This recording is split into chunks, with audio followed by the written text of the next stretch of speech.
Welcome to Inspire Campfire, a podcast where ordinary people tell their stories of extraordinary adventure. These are campfire stories meant to inspire the rest of us to light the fire within, get outside, follow our dreams, and return to tell our own stories. Ready? Let's strike the match.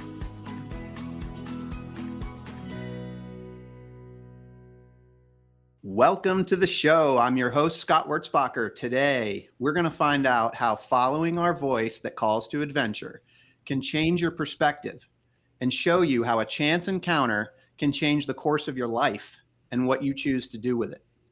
That's exactly what happened to today's guest after 2 adventure trips he took to Africa almost 20 years ago. All these years later, the perspective he gained on those trips have stayed with him as a continuous reminder to be grateful for all that we have and to be compassionate to others, especially those who have suffered great tragedy and loss. Our guest is Roy Wright, a disaster safety expert and recognized resiliency shaper. A native of California, Roy currently lives here in my home city of Charlotte, North Carolina, with his wife and 2 children.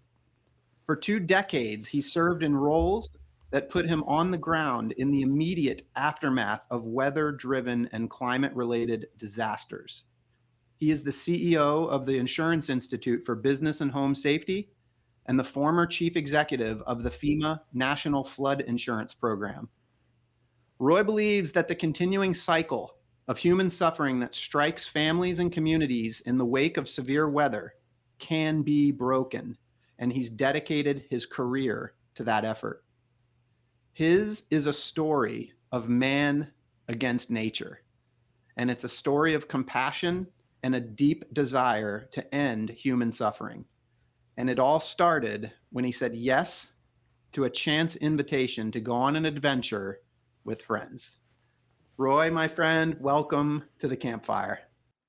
It's good to be with you, Scott. I am I'm giddy about this conversation. I mean, it's really big stuff. I've gotten to know you over the last couple of years. We've shared many a coffee meeting together, just kind of chatting, getting to know each other. And hearing this story that you're going to tell us about this trip to Africa, and then putting the pieces together to kind of understand the big picture, it's truly been enlightening and inspiring to me. Appreciate it so much. You're a friend, and you've been a huge mentor to me, and so I can't wait to share this story with our listeners. You're very gracious. If we can, I mean, let's just get right at it, and let's talk about 20 years ago and this chance encounter and opportunity to go to Africa. Yeah. So 20 years back, I was with a group of friends, and so a dozen of us go to Kenya. And including my wife, Wendy, and a whole set of folks that were going over to hold 2 things in tension. We were going to volunteer for a good bit of time, working with some social services and some churches and some other pieces. And we were going to juxtapose that time with going out on safari. Right, so you kind of talk about this tension. So 2002. And we go in, we arrive in Nairobi, which is an amazing East African city. I think of the countries across Africa, but particularly East Africa, Kenya is probably viewed as one of the most stable as they've gone through their independence. Yet you can be in a city center in Nairobi, and then just a little ways out, you start interacting with some very, very large slums. And by large slums, we're talking about hundreds of thousands of people. The largest one, Kibera, probably about 1 million people. But there are a series of these pieces. I think for those listening, I think in your mind's eye, it does look like a very, very compressed place, all dirt. There's wall construction can be of mud or various pieces with a very simple roof. Yeah. And then you have the pieces that we would eventually go to out on the big kind of Masai Mara piece that was there. I went on this first one because I was invited. Yep. Right. I had some folks, talked about, the importance of going out and actually living your life and interacting with those that were marginalized, and doing those pieces and seeing a part of the world that I had never seen. Yeah. I had been a couple times to Europe, but I really hadn't done much international travel. You get plopped into this city. But I think about you, folks you have on this, like there's this compelling sense of adventure. For this first trip, I don't think I get any credit for that. I'm a social creature who wanted to be with the people I was going with.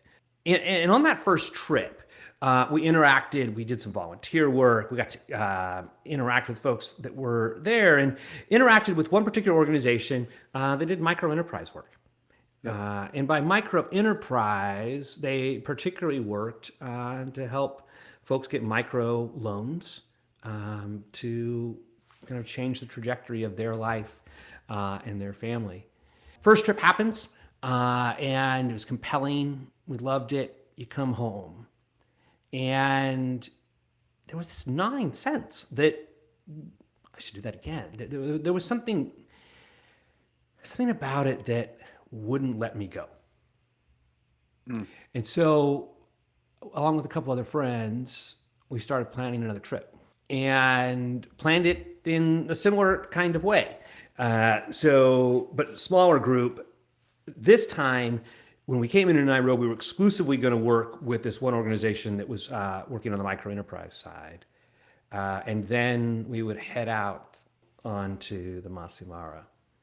I love this. You talked about this gnawing sense.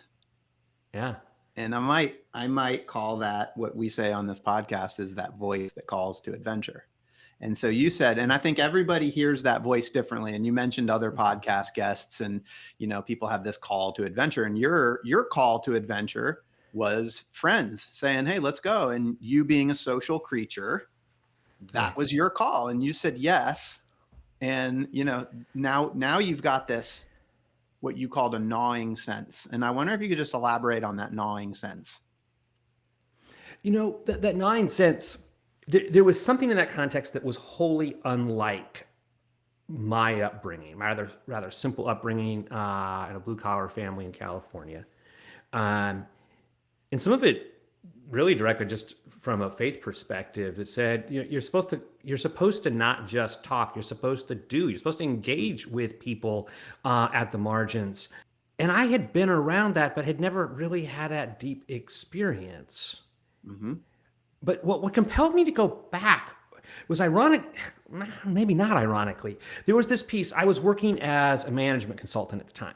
Okay. And I realized that I could go on this adventure and I could spend this time in Nairobi and put my vocation to use and do it in a way that lived in this really poignant tension of really, really deep pain that you would see in these communities, setting against this profound beauty. The Masai Mara, which is the north side of the Serengeti on the Tanzania side of the line, and the Masai Mara, the Great Rift Valley, where you can see the Big Five and you can do these pieces, and you're out in this vast expanse. You see and hear things. But it was that time on that first trip out on the Masai Mara where I'm like, I'm supposed to do something with this. I shouldn't just be cheap talk. I need to go do something with it.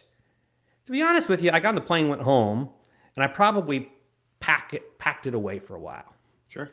And it was months later that this small group of friends of mine, particularly Lauren Ayer and Brad Noyes, I'll give you a picture of us out on this other trip that we had. They said, we should go do this again, and let's go be in this space. Again, this sense of your vocation meets that deep need in the world, that sense that you got something you can give, and it's wholly unlike it. This kind of juxtaposition. So at the time I'm working as a management consultant, I don't know, charging a couple $100 an hour to give advice to people. Yeah. Hopefully it was good advice. Yeah. And you then sit in this context where there were people who were looking for a loan that was equal to 2 hours of my billable time. Mm-hmm. And if they could get a loan for $400 or $500, they could fundamentally change the trajectory of their life, their children, their family. Right? They viewed it as generational wealth. Mm-hmm. I'd never seen anything like that. Hey everyone, it's Scott here. Did you know that the members of my real estate team, W Realty Group, are listening to their own voices that call to adventure by setting big goals? Some of those goals include planning trips to Bali and the Kingdom of Bhutan, buying investment homes, and running the Chicago Marathon. At W Realty Group, we support and encourage these big goals and want to help turn them into reality. We're currently looking to add new members to the team. If you know a great real estate agent in the Charlotte, North Carolina area that would benefit from being part of our team, please send a text, an email, or give me a call. And know that when you support W Realty Group, you're also supporting this podcast. Thanks for listening. It was really, really extraordinary. And so that you think about call, that 9 cents, that call to adventure. First time was probably going along with folks. The second time was, I got to go back. I got something I need to bring. And I thought I had something to learn. And I didn't know what it was. Honestly, it was just 9 cents. Goes, there's something more to learn. Yeah. I love it. So you go back. I go back. So we go back in 2004. I'm in Kenya over about 3 weeks. That includes my 30th birthday. Okay. Great dinner, literally out in a tent. Yep. My 30th birthday out on the Masai Mara. But you go back and we just sat with folks and helped them write business plans to get micro enterprise loans, right? Day after day. That's all we did, right? And so this is the kind of thing I'm going to, you think about business plans and you got to have the elements that are there. And probably a couple poignant stories. You want to go with the joyous one or the hard one first? Let's go tough, and then we'll bring it around to some joy. Okay. So we were interacting with one of the mid-size organizations, north side of Nairobi. And it was a socially driven organization. They were an AIDS clinic and provided a whole lot of social services and ran a series of businesses. One of those businesses made rugs that were sold there in Kenya, but were exported outside of the country as well. Mm-hmm. And they had an affirmative action policy. You could only be employed there if you or an immediate member of your family was HIV positive. Mm. And they said, hey, a lot of people need jobs.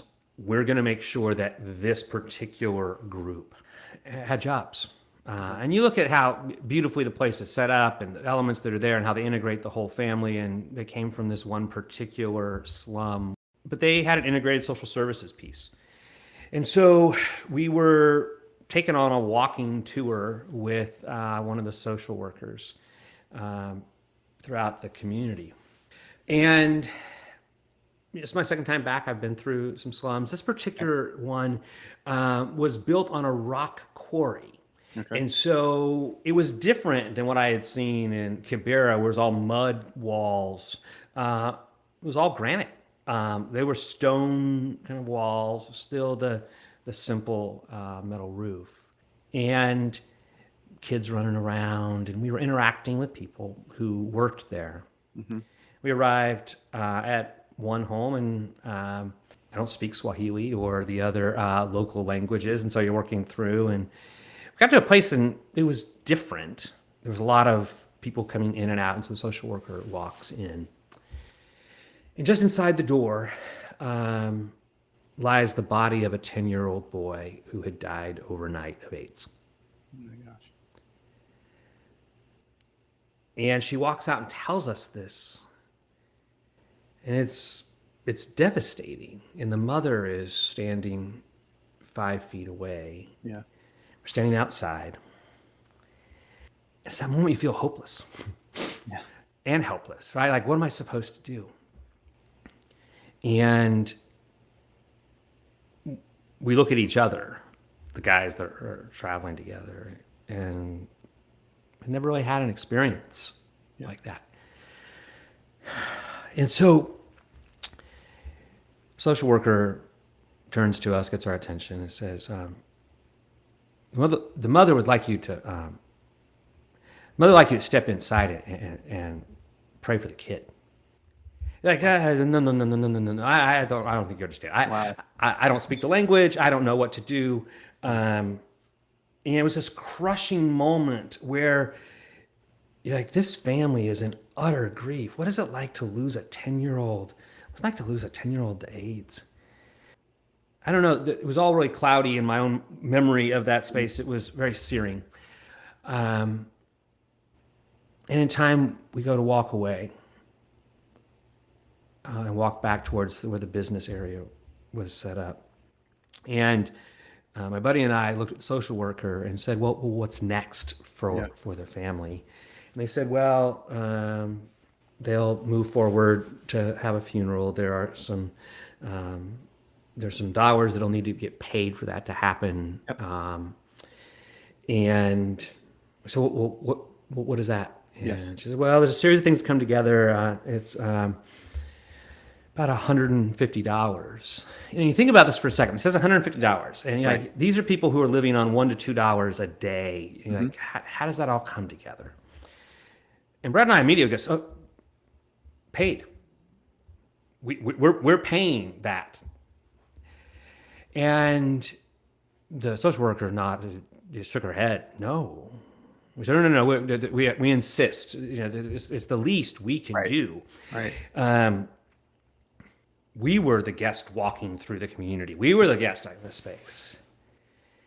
And there was a push and pull that went back and forth. And she lands with this. She goes, I can't allow you to do that. We don't have the ability to pay for everyone to bury their children. I can't allow you to do this. I can't choose winners and losers this way. It'll all come together. This community will come together for this family.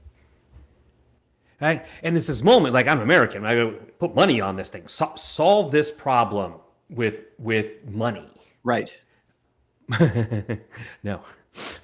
This is not a problem. You solve it with money. This is the American way, right? Like, I'm listening to you. It starts with, you're a consultant making a couple $100 an hour, consulting with people, writing loans for people for, loans that they're going to have to pay back for, what, like you said. And now we're talking about this. It's like 1 hour and you want to just make it go away, but it's not how it works. Right. And it was this moment that in so many ways, disasters befall people in the United States. We tell people, put money in place. And there's so much truth to it. We need money for resources to do this. And so my mindset was simply put money on this.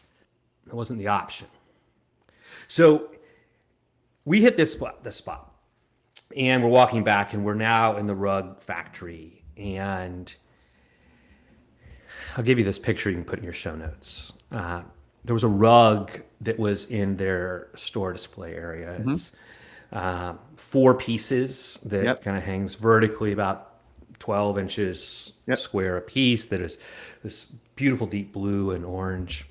And that day, I felt helpless. I want to help this family that's lost their kid. And I said, well, I should buy some stuff.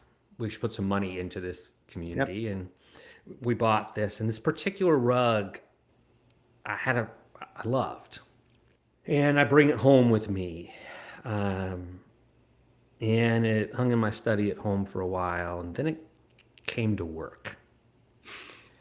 And now for 17 years, it is hung on the wall in my office across, 3 different organizations and probably 6 or 7 different offices I've had. And it's always, I hang it just just outside of the view. If I'm looking at my computer screen, this is what sits there. It's on the wall. Yep.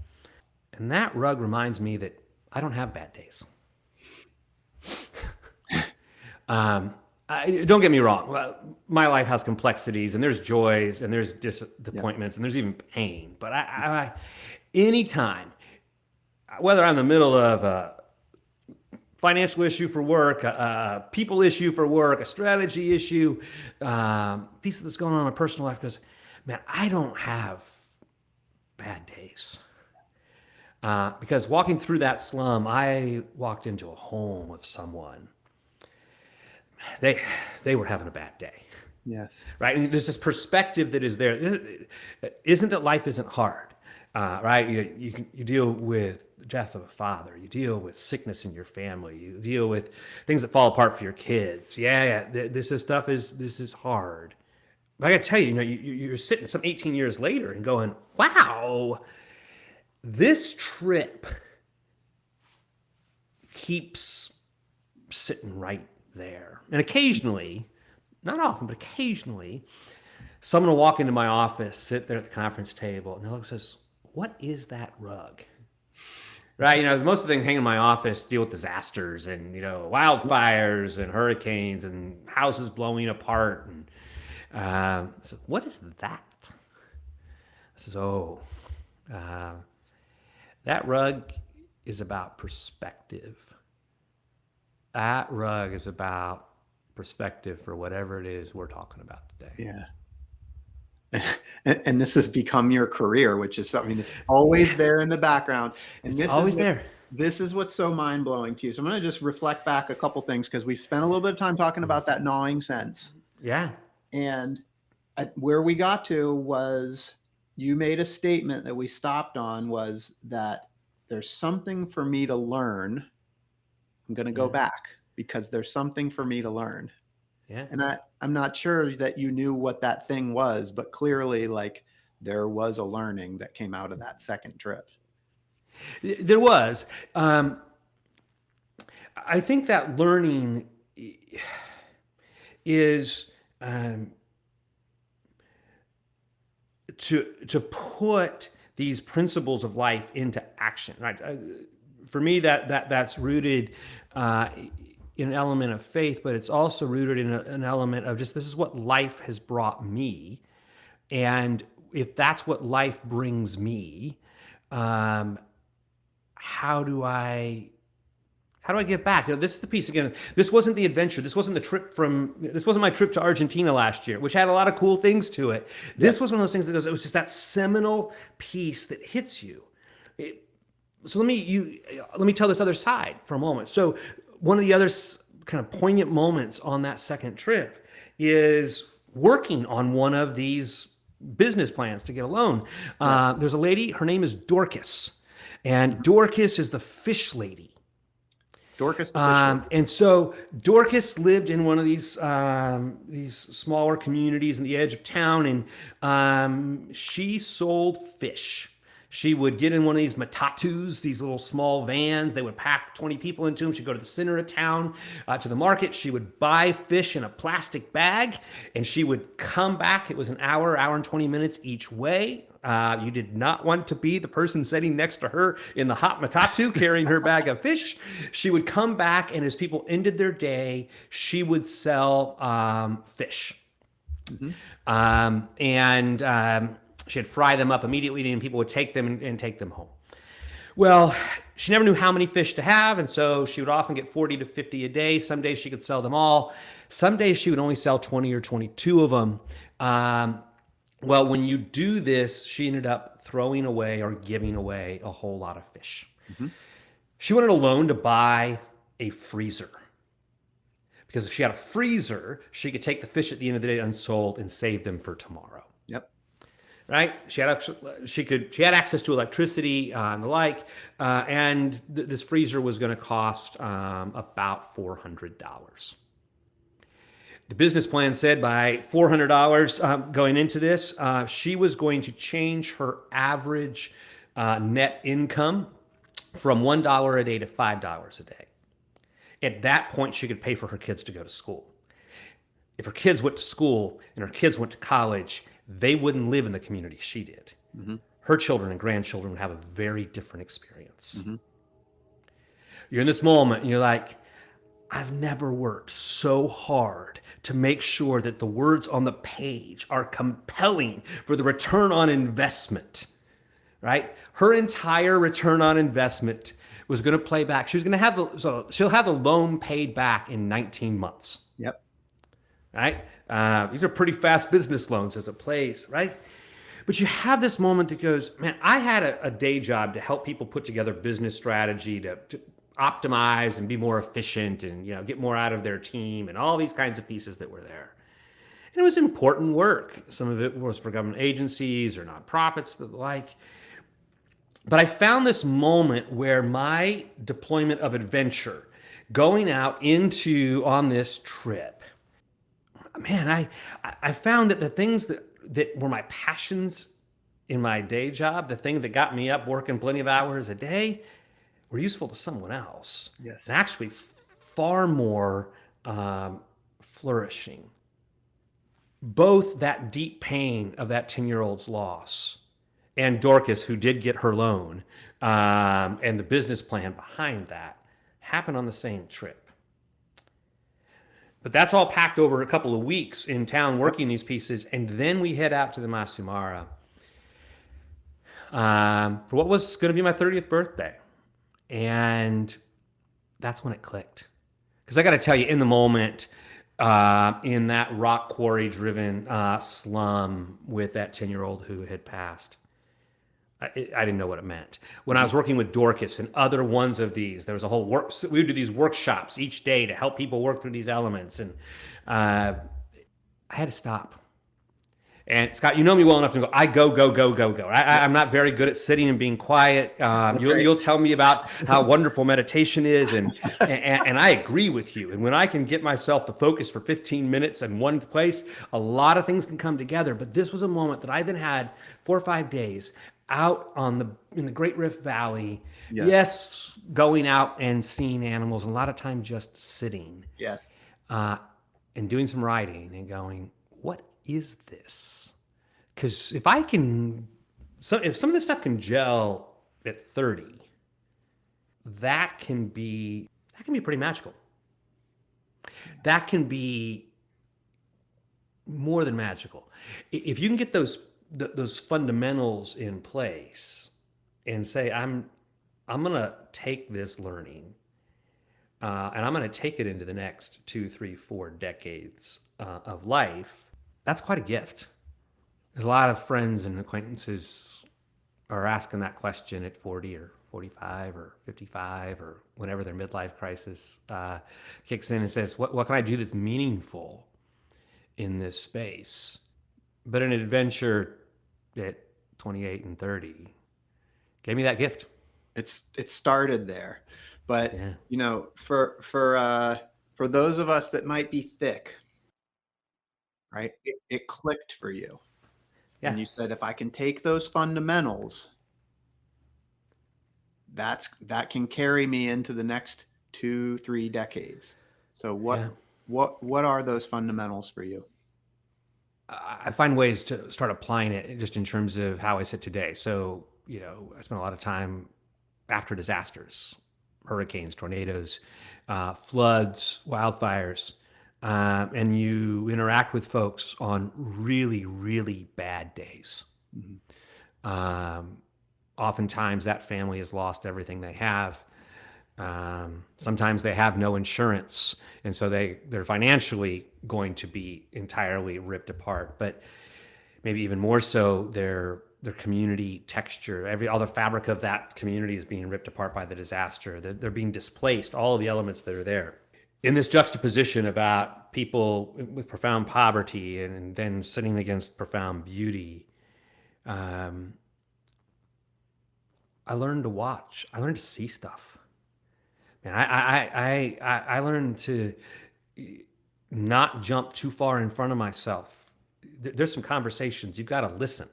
Right now, in that moment where the 10-year-old has passed away, I'm like, let's go. Here we are. We're going to put money in this. We're going to solve it. I'm like, wait a second here. I want to do that now.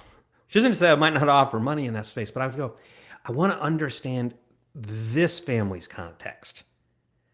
I need to understand what they're experiencing. I need to understand it through their ears, through their motivation. Their ears and their motivation, right? So this is true now for people who work on my staff. This is true in areas where I deal with disasters. On my better days, it's true in my own family. That I'm listening and not just jumping to the end and saying, I've got an answer for you. Because I might be pretty good at coming up with pathways forward, and I may be pretty good at coming up with strategies, but it needs to meet them, not me. Yeah. Right? There are no cookie cutter. There are not a lot of things that you can just hit rinse and repeat on. I got to hear it through their ears, and I got to understand their motivation and meet it there. Yeah. And this is what you've done. So you have this experience, and then the next 20 years of your life unfolds. Yeah. And again, just going back. So call to adventure was friends saying, let's go do this. Then there's this gnawing sense, right? Yeah. And the impetus for the second trip was, just looking back on my notes here, Roy says, I want to do something. I want to engage, right? So you could have come back from that second trip, and then you said, I know there's something to learn, right? But you could have come back from that trip with a renewed sense of compassion. But there was this deep sense of, I want to do something. There was a sense I want to do something that drove that second trip. I think with 15, 18 years perspective now on that second trip, I can tell you what I learned was I didn't need to do. What I need is to hear. What I need is to listen through their view, their need, their motivation. And it was kind of really succinct, salient moments where you go, yes, I can be useful. I can do something. But before you do something, listen, right? And so I now sit in a space where I got to spend my time figuring out what's the most beautiful question. Yeah. As opposed to having the most perfect answer. Well, you've listened quite well over the last 20 years, but you also know how to act and implement, because, I mean, in my introduction, right? I mean, this is a story about man versus nature. This is a story about trying to put an end to human suffering. And this is what's come out of this trip to Africa. And you've done this. We do, right? So I know the work that we do at the Insurance Institute for Business and Home Safety, IBHS, which is a nonprofit that works on, we crash test buildings, right? We find out what is it when Mother Nature comes barging through the front door of a family's home. How can we stop that? How can we mitigate that, right? And so we've got ways to help narrow the impact of wildfires, and we've got ways so that you can survive hurricane force winds and keep the roof on your house and not have water come in and not have your roof entirely pop off. Some beautiful science in that space that turns into things that goes into how you retrofit homes and how you build out communities, and brilliant pieces that we can put out there. And all the best science has no effect unless you can translate it into a family, a developer, a builder's willingness to implement it, a community's willingness to make that the requirement in their community. And so you're trying to nudge people.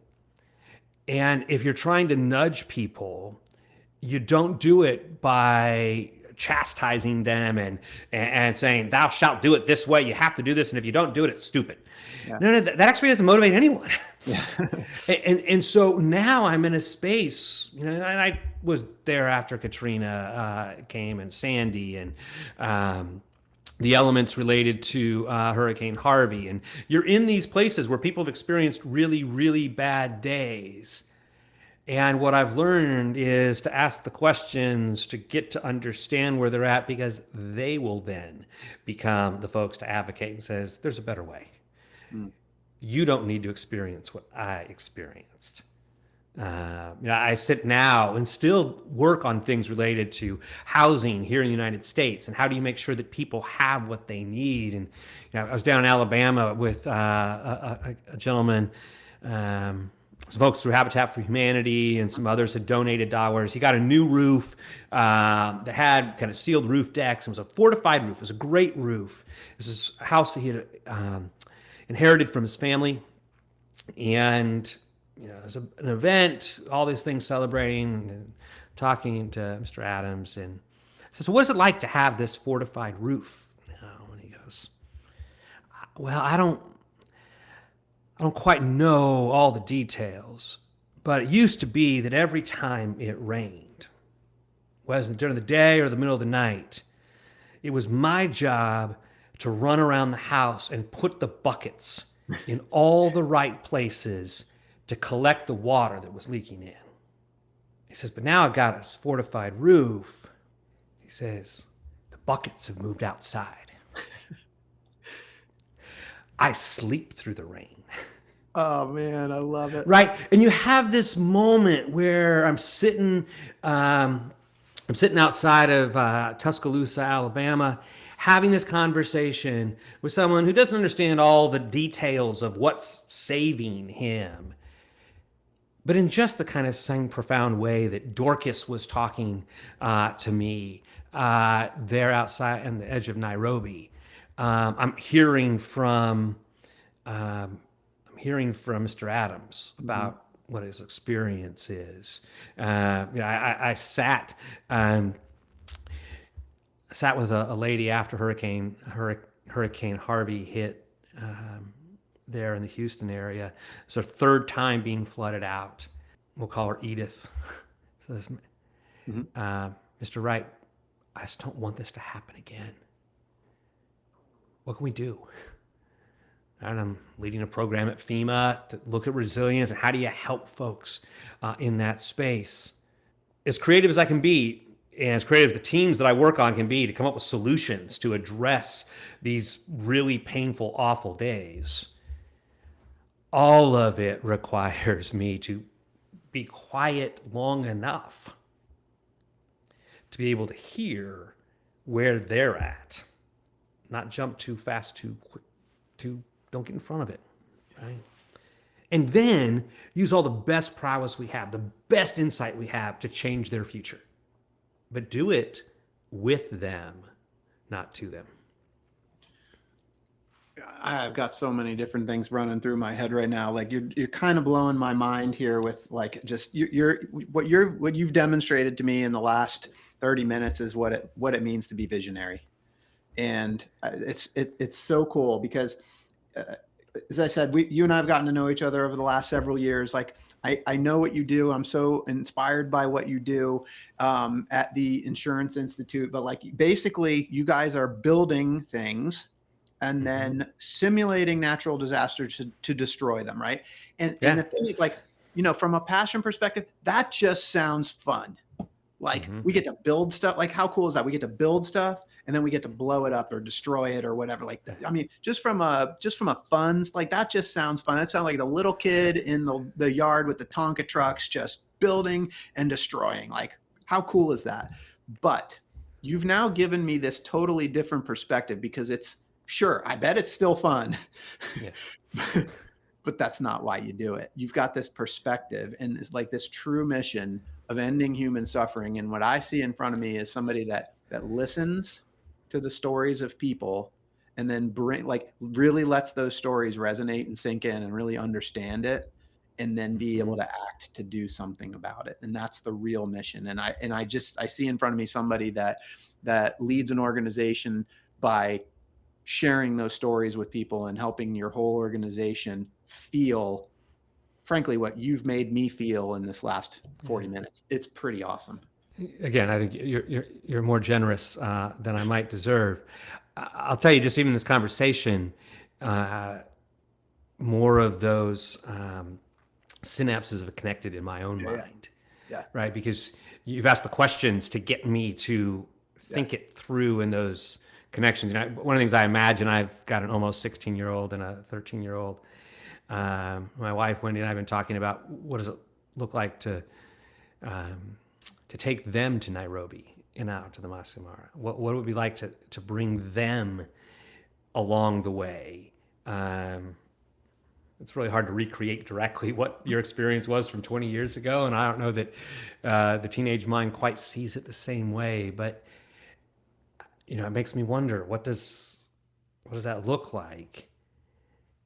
And I also hear this kind of piece that goes, hey, am I willing to understand that I can still learn from this adventure 20 years later? Absolutely. Right?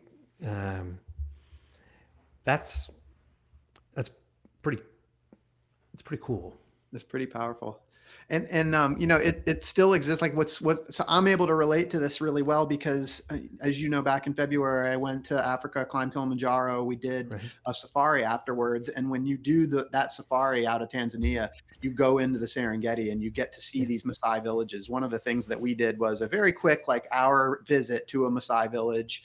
And it was one of my favorite parts of the trip. I got to go into the schoolhouse and see the children like in their environment learning, and it was just like one of the most, like I almost just burst out in tears in the schoolhouse. But these kids were so cute, they were so happy, and it was just like it filled my heart. My heart almost exploded in there. It was amazing. Yeah, my when I was out there in the Masai Mara, our guide was a gentleman in his 20s who was a native. And again, they dressed in a particular way and their earlobes play in a particular way. Mm-hmm. And even as we were out there looking at these animals, these vast expanses, it was seeing and hearing it through his eyes. Mm-hmm. I remember watching him look across and he's like, there's the cheetah. Like, I can't see it. He's like, no, look at it. Their vision was just so different. Their ability to hear things was so different and so beautiful. Yeah, and it is accessible if you can. It's very, very worth it to make the trip.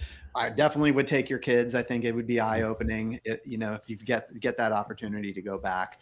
Roy, before we wrap up, I do kind of want to just get your perspective because you've been in the industry. Disaster relief for 20 years. And just because this is such an adventure-based podcast, a nature-based podcast, this whole call to adventure, I do just want to get your kind of overall perspective on this whole idea of this man versus nature, and then the element of ending human suffering, just to kind of bring this all together. Because to me, it's not necessarily, I mean, we can't control nature, right? You're right. But we can try, right? And we can try, and we can try to protect people. And that's what you've been doing. I'm just curious on your take on that. Yeah. So Mother Nature wins. Right. So I think we need to stop a mindset that says that we can change that. Mm-hmm. Here's what we can do. We can narrow the path of disaster.